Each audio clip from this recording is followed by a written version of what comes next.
Baixe a sua cabeça, curve a sua fronte, aí mesmo onde você está. Vamos falar com o nosso Deus. Grande é o Senhor e muito digno de ser louvado. Ó Deus, a tua grandeza é inimaginável. O Senhor é um Deus que pode todas as coisas, que sabe todas as coisas e que está em todos os lugares. E nesse momento eu tenho certeza de que o Senhor está escutando a nossa oração. Ó Deus, pedimos nesse momento que o Senhor abençoe aqueles que estão assistindo, que irão assistir esse estudo bíblico. Que o Teu Santo Espírito abra, ó Deus, o entendimento das pessoas para que elas verdadeiramente compreendam a Tua palavra, para que elas verdadeiramente reconheçam que o Senhor é o único Senhor, para que elas, ó Deus, confessem os seus pecados diante do Senhor, porque o Senhor é grande em perdoar. Ó Deus, damos-te graças por tudo que o Senhor tem feito na nossa vida, pelas maravilhas, ó Deus, que tens operado em nós, pela Tua proteção, pelo Teu cuidado paternal. Muito obrigado, ó Deus, porque as Tuas misericórdias se renovam a cada dia em nossa vida. Por isso nosso coração se enche de alegria e gratidão ao Senhor. Perdoa os nossos pecados, recebe a nossa gratidão. Em nome e por amor de Jesus Cristo nós oramos. Amém. Queridos irmãos, vamos de imediato então passar para o nosso estudo. Eu quero aqui apenas recapitular. Eu sempre gosto de dar um pouco uma recapitulação daquilo que nós temos estudado para aqueles que irão assistir pela primeira vez poderem pelo menos pegar ali o fio da meada, não ficarem tão perdidos acerca do tema e do estudo que temos feito como Igreja do Senhor. Nós estamos estudando o Espírito Santo e a Igreja, segurança, desafio e esperança. Esse estudo tem como roteiro o livro do reverendo Ernest Maia, que leva esse título no livro. O Espírito Santo e a Igreja, segurança, desafio e esperança. Não é apenas o seu livro que nós temos utilizado como fundamento para o nosso estudo. Aliás, o fundamento é a palavra de Deus. O livro nos ajuda como roteiro, mas nós temos estudado outros materiais, utilizado outros materiais também para poder fazer esse estudo. Então, nós tivemos aqui, quando estávamos estudando presencialmente, nós apresentamos o tema, falamos aqui que a nossa crença e as nossas doutrinas estão fundamentadas na Trindade, e talvez você lembre aqui, eu repeti várias vezes, isso é importante, esse conceito: Pai, Filho e Espírito Santo. Uma só pessoa em essência, que subsiste em três pessoas distintas. Uma pessoa em essência que subsiste em três pessoas distintas: Pai, Filho e Espírito Santo. Então nós falamos um pouco que isso é fundamental para a saúde da igreja, porque compreender o papel da Trindade é fundamental para nós como igreja, né? Fizemos também uma introdução ao livro, além de falarmos da necessidade desse estudo, até porque a questão do Espírito Santo, a interpretação do Espírito Santo tem sido muitas vezes, como eu diria aqui, interpretada de maneira equivocada. Então, às vezes, as pessoas interpretam o Espírito Santo como se ele fosse ali um gênio da lâmpada, algo que a gente pudesse se apossar de alguma forma, e apenas quando temos a necessidade. Então, o Espírito Santo, para muitos, não é Deus. Ele é um ser que está a serviço do povo, a serviço das pessoas. Então, nós o invocamos e ele nos atende ali conforme a nossa vontade.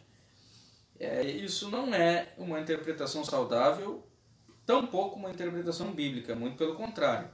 O Espírito Santo é Deus e nós precisamos interpretar dessa maneira. Então, se nós temos o homem como o centro, né? Se o nosso conceito, nossa interpretação com relação ao Espírito Santo é antropocêntrica, ou seja, o homem no centro, nós sim teremos o Espírito Santo como algo que nós nos apossemos esporadicamente. Agora, se nós tivermos essa interpretação cristocêntrica, e aí nós tiramos o homem do centro e nós colocamos quem de fato deveria estar no centro, no nosso centro, no centro de todas as coisas, que é Cristo. Então a nossa perspectiva então seria, ou deve ser cristocêntrica. Nós interpretamos o Espírito Santo como sendo Deus, já que Pai, Filho e Espírito Santo fazem parte dessa essência. Repito, um Deus em essência que subsiste em três pessoas distintas. Então, quando a igreja compreende adequadamente quem é Cristo, ela dá o devido valor, né? E ela entende o seu ministério também. Então, ela honra o Espírito, porque este conhecimento só pode ser alcançado por obra de Deus. Então, veja que nós vemos a obra do Pai, do Filho e do Espírito Santo.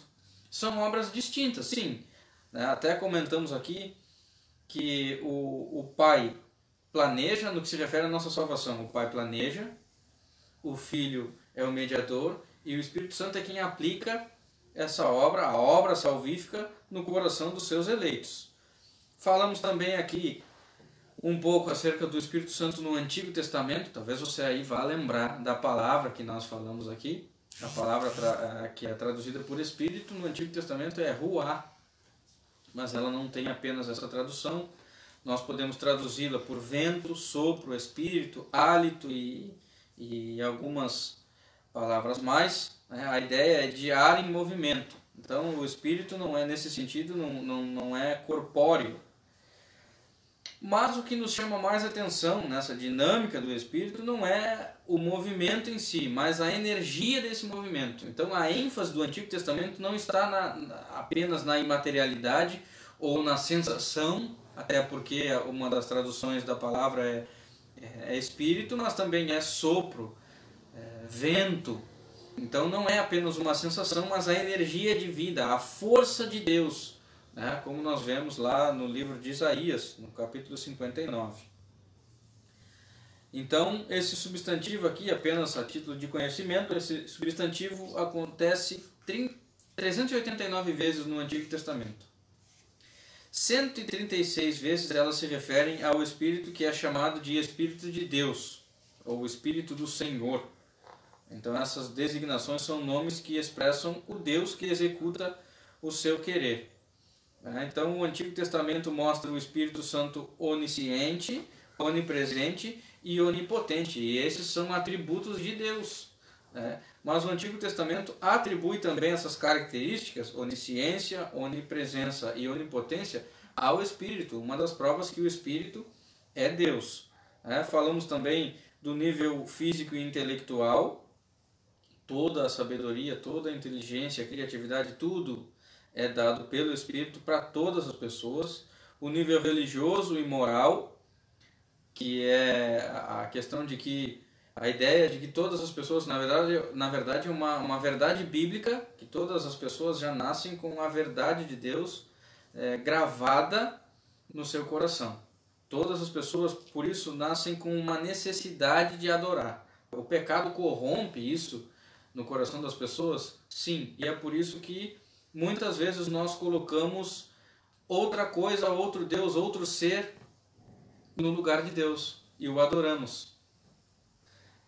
Calvino já dizia que o coração do homem é uma fábrica de ídolos. Então, por causa do pecado, nós temos essa habilidade errada, pejorativa, pecaminosa, de colocarmos qualquer coisa no lugar de Deus. O nível profético e revelacional. Então, aqui nós até falamos com relação à revelação da palavra de Deus, a Bíblia, quando foi escrita. Nós vemos que tem diversos autores. E esses autores foram inspirados pelo Espírito Santo. Essa é a revelação de Deus. O Espírito inspirou aqueles homens, e aqui é bom a gente fazer essa diferenciação entre inspiração e iluminação. Essa inspiração do Espírito só tiveram os escritores da Bíblia. Essa inspiração. Iluminação é o que o Espírito promove na nossa mente para que nós possamos compreender a palavra do Senhor. Então, nesse sentido, o Espírito nos ilumina, mas inspiração apenas os escritores da Bíblia tiveram.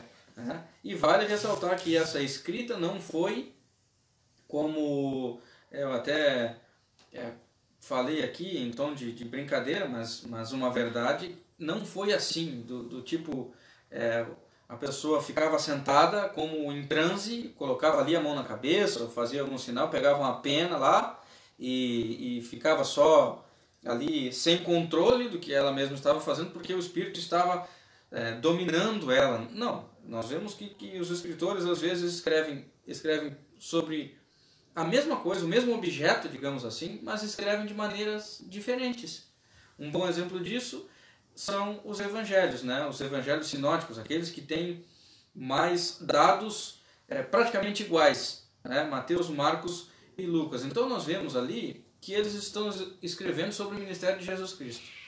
Mas Mateus dá uma ênfase, Marcos dá outra ênfase e Lucas dá outra ênfase. É como se eles estivessem observando o mesmo objeto, mas de ângulos diferentes. Então aqui eles enxergariam um lado, aqui outro, aqui outro. A ênfase é diferente, né? Mas a inspiração é dada pelo Espírito Santo, por isso são escritores canônicos, tá certo? Falamos um pouco do Espírito Santo no Novo Testamento, né? Que aí a palavra não é mais ruá, agora a palavra é pneuma, né? Pneuma, pneumatikos. Então, essa é a palavra grega que é traduzida por Espírito. E também mencionamos um pouco a respeito do judaísmo posterior, até nós exemplificamos aqui com a página em branco que divide os testamentos, né? É bem possível que na sua Bíblia tenha uma página em branco que separa o Antigo Testamento do Novo. Aquele período ali, período de 400 anos sem atividade profética. Mas nós não entendemos que o fato de não ter atividade profética significa ou implica a ausência de Deus. Deus continuou regendo todas as coisas, mantendo os seus fiéis, provendo aquilo que eles precisavam, entretanto não tinha naquela época atividade profética, né? Mas nós vimos, por exemplo, que os crentes fiéis ao Senhor perseveraram naquele período, né? Então é uma prova de que Deus estava agindo. Deus não fica nenhum momento, irmãos, nenhum momento sem agir. Por isso nós não podemos entender que Deus de vez em quando fica em stand-by, por exemplo. Deus agora não está fazendo alguma coisa e em um determinado momento ele entra com provisão. Não é assim. Deus coordena, Deus rege, Deus controla todas as coisas. Deus não é um Deus ausente, muito pelo contrário. Ele está presente nas coisas grandes, mas também nas coisas pequenas. Não há uma molécula no universo que exista, que se mova, que haja, se não for pela ação de Deus. Falamos das perfeições do Espírito Santo, e aí a gente abordou a unicidade, a personalidade, o Espírito Santo como um ser pessoal, embora ele não seja pessoal no sentido de ter um corpo como Jesus Cristo, né, que se encarnou, mas ele tem inteligência, tem vontade, tem sensibilidade, e essas características são características de pessoa. Então nós vemos ali uma personalidade no Espírito Santo. Ele é o autor da vida intelectual, ele é chamado de Consolador, Falamos um pouco da blasfêmia contra o Espírito Santo, falamos que ele realiza obras divinas, e o Espírito é adorado, o Espírito é colocado em igualdade com o Pai e o Filho.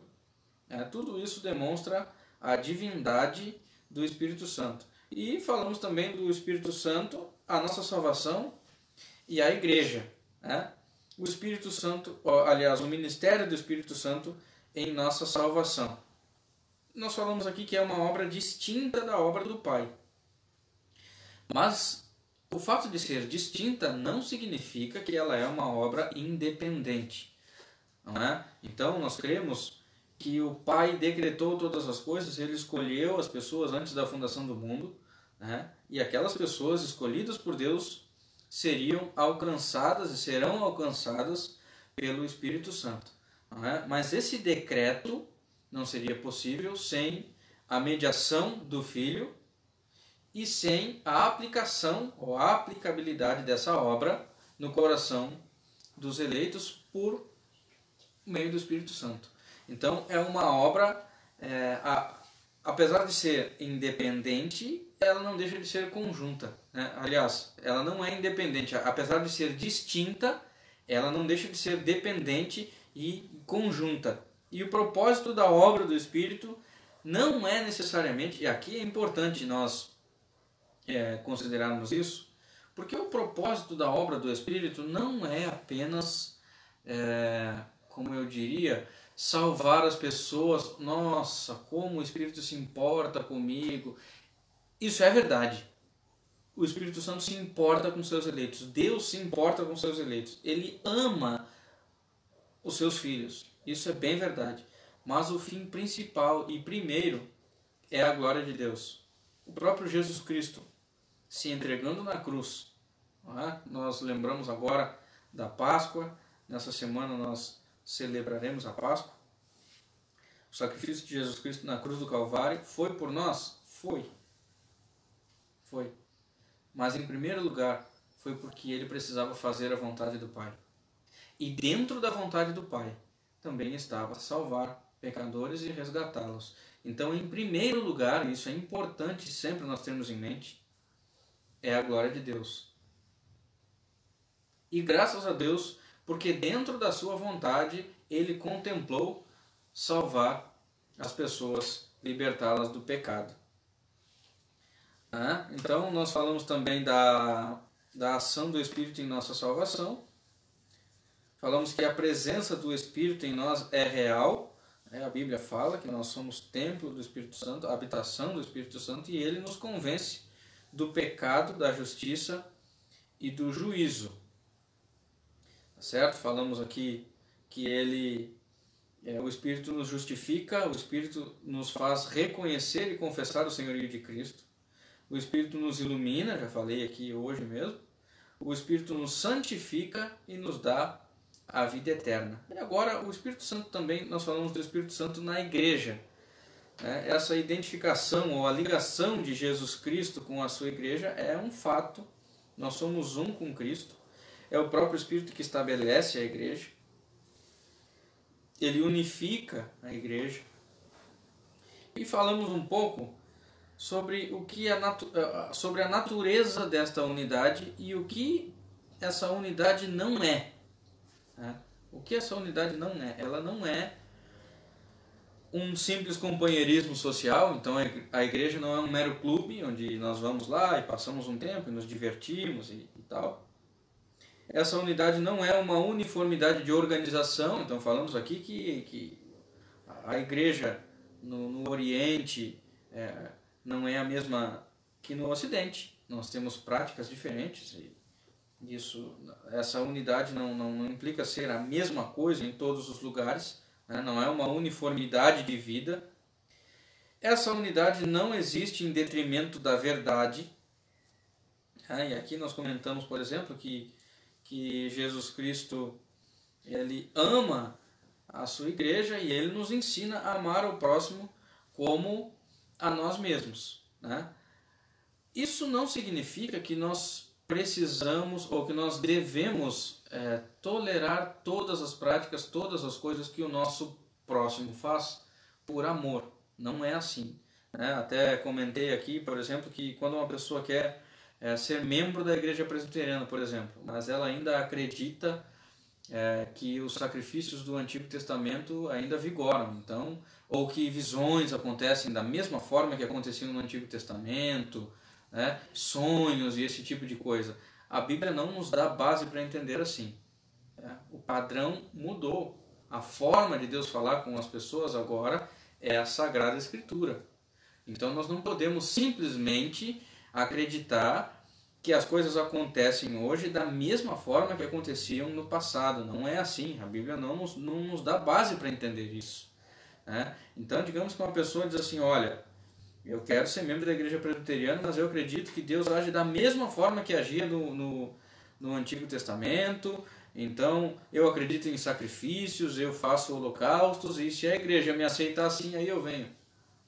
Não é assim que funciona. E eu acredito que nenhuma igreja iria tolerar essas coisas. Por quê? Porque quando nós queremos ser membros de uma igreja, somos nós que nos adaptamos à doutrina daquela instituição e não necessariamente a instituição que se adapta a todas as pessoas. É por isso que muitas vezes nós vemos instituições que se afastam drasticamente da palavra de Deus, porque vão se adaptando às pessoas e aí vira uma confusão, e o nosso propósito não é confundir, muito pelo contrário. O propósito de nós como igreja é glorificar o nome do Senhor, e isso implica fidelidade à palavra de Deus. Então isso é importante nós entendermos. Aí falamos da Trindade como fundamento da unidade, né? Aí nós já estamos aqui falando sobre a aula passada, né? Falamos sobre a obediência à palavra do Senhor. A aula não, né? O estudo passado. Então falamos que há uma diferença entre o cristianismo verdadeiro e as outras religiões, porque de certa forma a salvação ou a união com Cristo depende de algo que o fiel faça, ou aponta para alguma coisa que precisa ser preenchida, alguma coisa assim. As outras religiões apontam para uma ação, ou algum método, ou um sacramento, mas o cristianismo aponta para uma pessoa, para a pessoa de Jesus Cristo. Não é? O cristianismo verdadeiro aponta para a pessoa de Jesus Cristo. Lá em João, no capítulo 11, versículo 25, diz assim: eu sou a ressurreição e a vida. Quem crê em mim, ainda que morra, viverá. Jesus Cristo não disse que aponta o caminho, que conduz pelo caminho. Não, ele disse: eu sou o caminho. Então, o cristianismo aponta sempre para uma pessoa. Então, quando nós consideramos esse aspecto sobrenatural, sobre a doutrina de Cristo e a união que nós temos com Cristo, nós entendemos que a oração de Jesus Cristo é que para que os seus escolhidos, ou a igreja do Senhor, esteja unida, porque nós somos, como igreja, corpo de Cristo. Nós temos o mesmo Pai, o mesmo Espírito, portanto nós estamos unidos na Trindade. A Trindade, portanto, é a base, o fundamento da unidade cristã. E aí, falamos da obediência à palavra de Deus, e só obedece à palavra de Deus aqueles que foram unidos a Cristo. Isso é importante também nós considerarmos. Só cumprem os mandamentos de Deus, irmãos, aqueles que foram lavados e remidos pelo sangue de Cristo. Então pode ser que você fale da Sagrada Escritura para alguma pessoa e essa pessoa simplesmente rejeite. Por que ela rejeita? Porque ela ainda não foi lavada e remida pelo sangue de Jesus Cristo. Pode ser que as práticas que o mundo faz, para eles façam sentido e para nós não façam. É claro, para nós faz sentido obedecer a palavra de Deus. Por quê? Porque nós somos lavados e remidos pelo sangue de Jesus Cristo. Então é a palavra a nossa única regra de fé e prática. E hoje nós vamos falar sobre o que a unidade é. Então nós vemos que a palavra unidade, ela aparece duas vezes no Novo Testamento, no livro de Efésios. Aí eu convido você a abrir a sua Bíblia no capítulo 4 de Efésios, no versículo 3. Versículo 3 e no versículo 13. Efésios 4, 3 e 13. Diz assim a palavra de Deus: esforçando-vos diligentemente por preservar a unidade, a palavra unidade do Espírito no vínculo da paz. 13. Até que todos cheguemos à unidade da fé e do pleno conhecimento do Filho de Deus, à perfeita varonilidade, à medida da estatura de Cristo. Vou repetir. Esforçando-vos diligentemente por preservar a unidade do Espírito no vínculo da paz. E o 13, até que todos cheguemos à unidade da fé e do pleno conhecimento do Filho de Deus, à perfeita varonilidade, à medida da estatura de Cristo. Repare que nas duas ocorrências dessa palavra, da palavra unidade, a sua conotação expressa maturidade. Uma maturidade na unidade da igreja, ou uma unidade na maturidade da igreja. Essa unidade se baseia na unidade divina. Agora repare que Paulo fala de uma unidade do Espírito.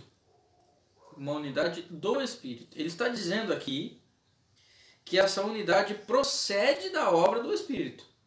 Tá? Ela procede da obra do Espírito.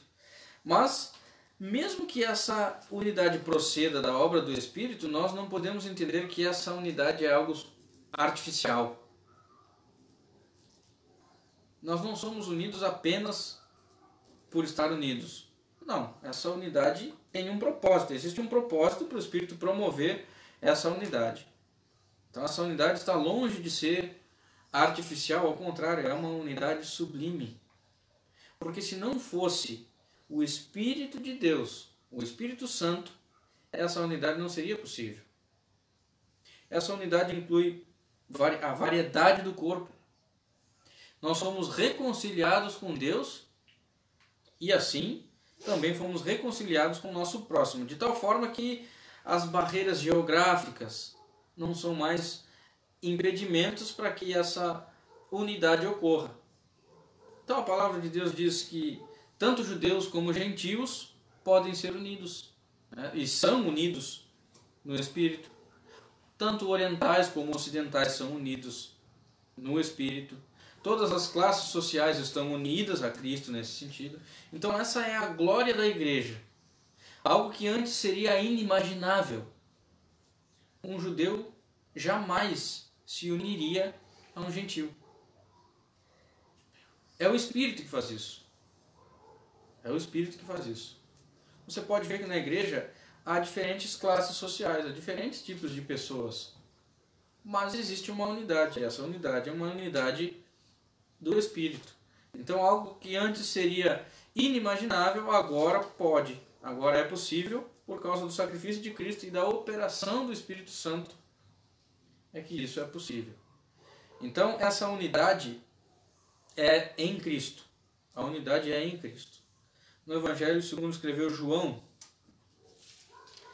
lá no capítulo 17, João 17, diz assim: Eu lhe tenho transmitido a glória que me tens dado, para que sejam um como nós o somos, eu neles e tu em mim, a fim de que sejam aperfeiçoados na unidade, para que o mundo conheça que tu me enviaste e os amaste, como também amaste a mim. Eu lhe tenho transmitido a glória que me tens dado, para que sejam um, como nós o somos, eu neles e tu em mim, a fim de que sejam aperfeiçoados na unidade, para que o mundo conheça que tu me enviaste e os amaste, como também amaste a mim. Esse texto nos faz refletir na relação dessa unidade, irmãos, com a nossa posição em Cristo. Todos os que estão unidos a Cristo estão unidos em uma só fé, em um só amor, ou seja, uma fé comum, e em Cristo nós devemos nos aperfeiçoar. Isso então nos remete ao ensino de Paulo, que nós vimos há pouco. Essa união tem a ver com maturidade. Né? Uma aguinha aqui para não perder o costume. Os assessores aqui de plantão. Uma benção. Ter filho é uma benção, irmão. É uma benção.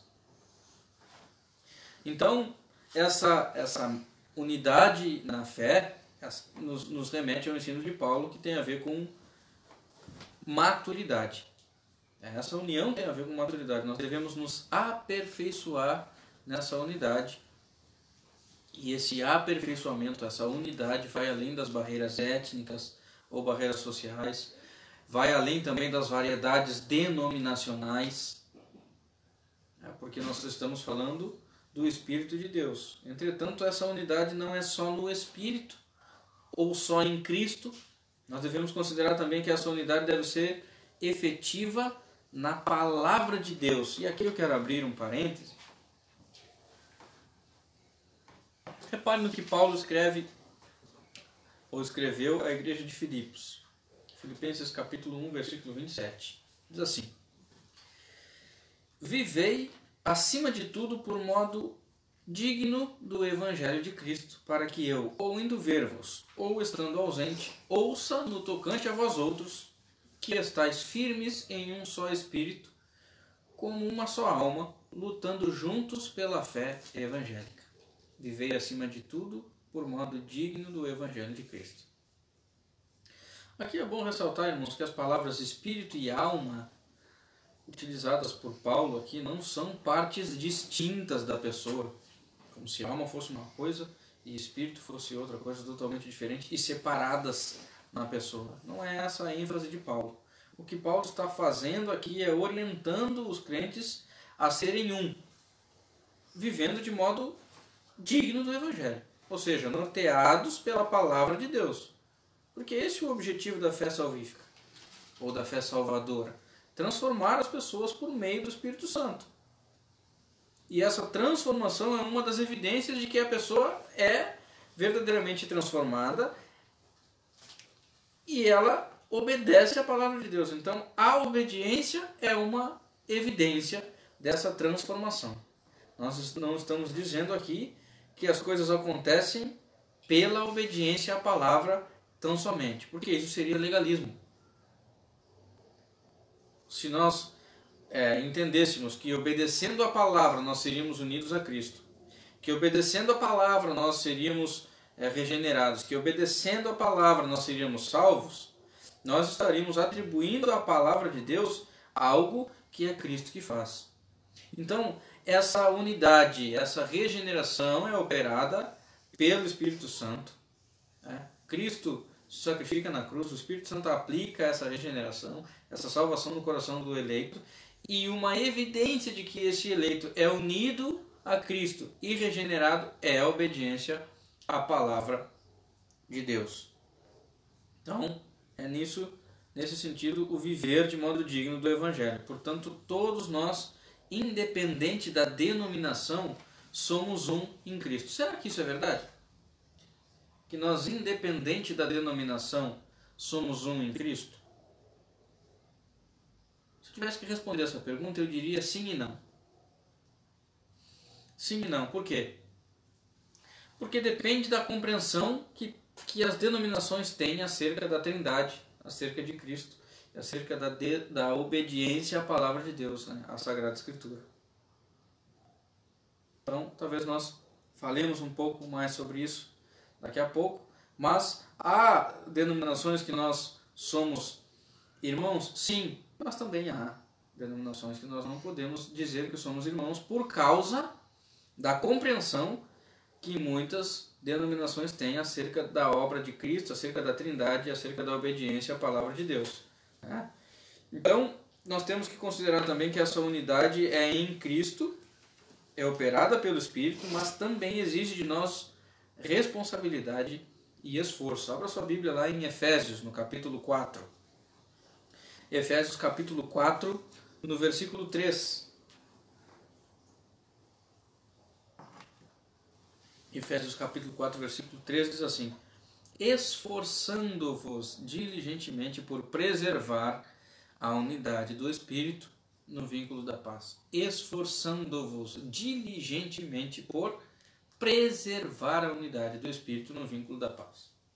Note que Paulo aqui não está falando sobre a nossa responsabilidade em produzir essa unidade. Paulo não está dizendo, olha, vocês têm que se esforçar para produzir essa unidade. Não, ele está dizendo que a nossa responsabilidade está em preservar a palavra, preservar a unidade. Nós não somos capazes de produzir essa unidade. É o Espírito que produz. Mas nos é requerido a sua preservação.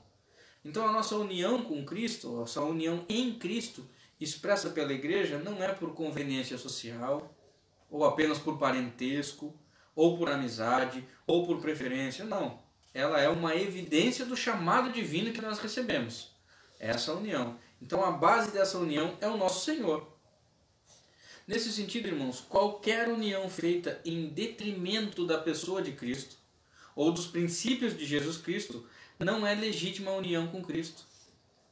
Porque os irmãos foram unidos em Cristo. Então veja bem, qualquer união feita em detrimento, o que eu quero dizer aqui, qualquer união que não tenha verdadeiramente a compreensão de que Cristo é Deus, verdadeiro Deus, e os princípios de Jesus Cristo não são considerados à luz da Escritura, Tá? E a Trindade não tem essa ênfase que nós estamos dando, o fundamento dessa união não é a Trindade, essa denominação ou essa união não é legitimamente cristã, porque os cristãos foram unidos em Cristo. A unidade é essencial. A unidade é essencial. Essa unidade então tem a ver, irmãos, com a essência. Então aqui, uma pessoa que não é regenerada pelo Espírito, ela ainda é essencialmente pecadora. Uma pessoa que não é regenerada pelo Espírito ainda é essencialmente pecadora. Ou seja, ela vive por pecado, ela é escrava do pecado. A obra de Cristo não faz sentido para ela e ainda não foi eficaz na vida dela. Então, não pode haver uma unidade com Cristo nesse sentido. Por quê? Porque essa pessoa ainda é essencialmente pecadora. Mas aqueles que já nasceram de novo, que receberam a palavra e guardam os mandamentos de Deus, conforme o texto de João nos diz, lá no capítulo 17, do versículo 6 ao versículo 8, nos diz assim: manifestei o teu nome aos homens que me deste do mundo. Eram teus, tu nos confiaste, e eles têm guardado a tua palavra. Agora eles reconhecem que todas as coisas que me tens dado provém de ti, porque eu lhes tenho transmitido as palavras que me deste, e eles a receberam. E verdadeiramente conheceram que saí de ti, e creram que tu me enviaste. Então aqueles que receberam a palavra de Deus usufruem do mesmo poder vital, por assim dizer, do mesmo poder que nos gerou, que nos anima, que nos fortalece. Então agora essas pessoas têm uma nova essência. O pecado não mais os domina. O pecado agora é um acidente de percurso. Embora não sejamos totalmente limpos do pecado, né? Nós temos sim, nós cometemos pecados diariamente, mas esses pecados não nos separam mais de Deus, né? Porque nós não somos agora essencialmente pecadores, porque o Espírito Santo já nos lavou, já nos regenerou, nos resgatou do império das trevas, nos trouxe para a sua maravilhosa luz. Então agora nós somos de Cristo. Aí sim é possível haver uma união nesse sentido. Essa unidade é uma unidade de propósito. Então aqui é bom sempre nós termos em mente que Deus não faz nada sem um propósito definido, irmãos. Deus não faz nada por acaso. Deus, quando criou todas as coisas, os céus e a terra, Ele queria criar céu e terra. Quando Ele criou o homem primeiro, Ele criou o homem porque Ele quis criar o homem.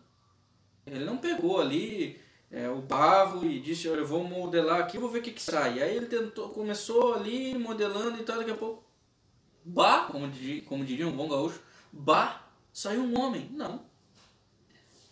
Nós não podemos atribuir a mesma desculpa, por exemplo, que aconteceu lá quando no bezerro de ouro. Lembra? Moisés desce lá: o que vocês estão fazendo aqui? Aí eles dizem: não, o povo queria fazer alguma coisa ali com ouro, aí eu pedi todo o ouro para eles, coloquei no fogo e pum, saiu um bezerro. Uma justificativa esfarrapada.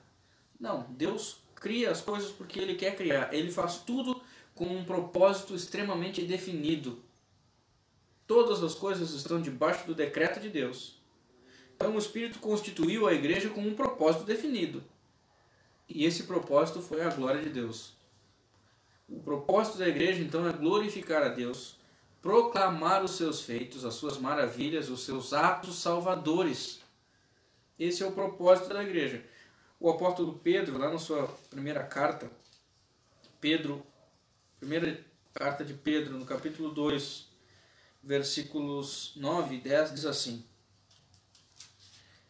vós, porém, sois raça eleita, sacerdócio real, nação santa, povo de propriedade exclusiva de Deus, a fim de proclamardes as virtudes daquele que vos chamou das trevas para a sua maravilhosa luz.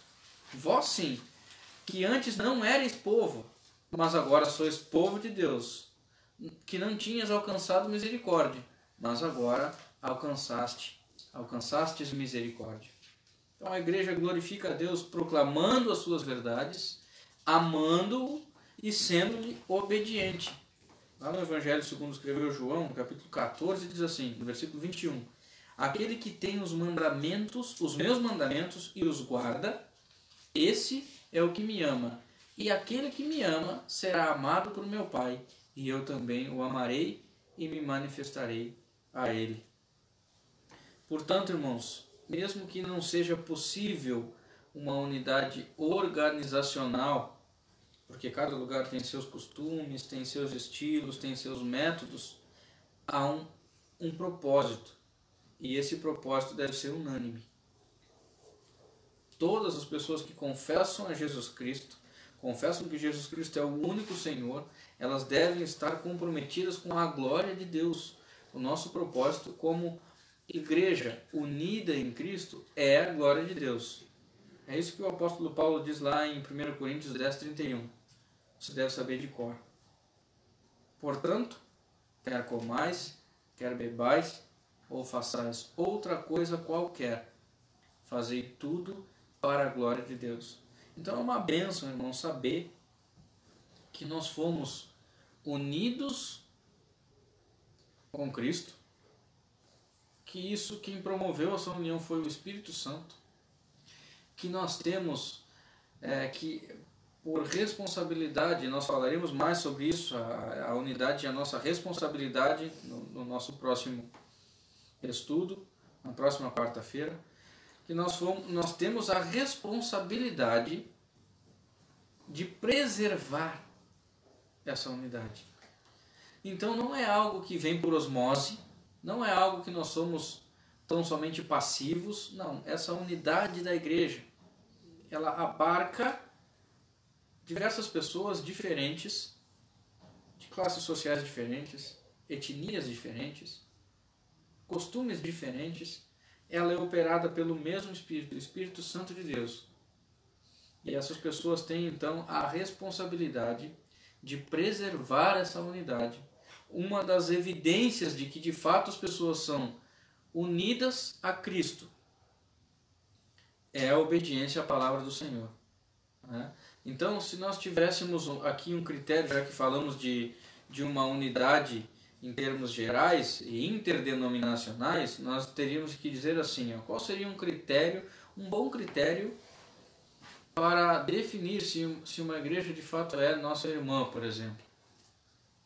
Nós teríamos de ver o que essa denominação fala e crê sobre a Trindade, sobre a obra de Cristo. O que essa pessoa fala sobre a obra de Cristo? Qual é de fato o propósito dessa denominação? É de fato a glória de Deus? Será que é mesmo? Nós temos visto tantas igrejas, irmãos, que têm pregado diversas teologias que não me parecem que o propósito é de fato a glória de Cristo. Então fique atento a isso. Nem todo aquele que me diz Senhor, Senhor, é isso que a palavra diz, entrará no reino do céu. Não é assim. Então fique atento o que essas denominações têm falado sobre a Trindade, têm falado sobre a obra de Cristo, como é de fato a crença dessas pessoas, tá certo? Nosso propósito, portanto, conforme Pedro nos falou, vós, porém, sois raça eleita, sacerdócio real, nação santa, povo de propriedade exclusiva de Deus, a fim de proclamardes as virtudes daquele que vos chamou das trevas para a sua maravilhosa luz. Vamos encerrando o estudo dessa noite. Vamos cantar esse cântico. É quase Ctrl+C, Ctrl+V. Ele fala, a letra é exatamente isso que nós lemos agora. Somos raça eleita, sacerdócio real, nação santa, povo de propriedade exclusiva do Senhor. Somos Somos raça eleita, sacerdócio real, nação santa, propriedade exclusiva do Senhor. Somos raça eleita, sacerdócio real,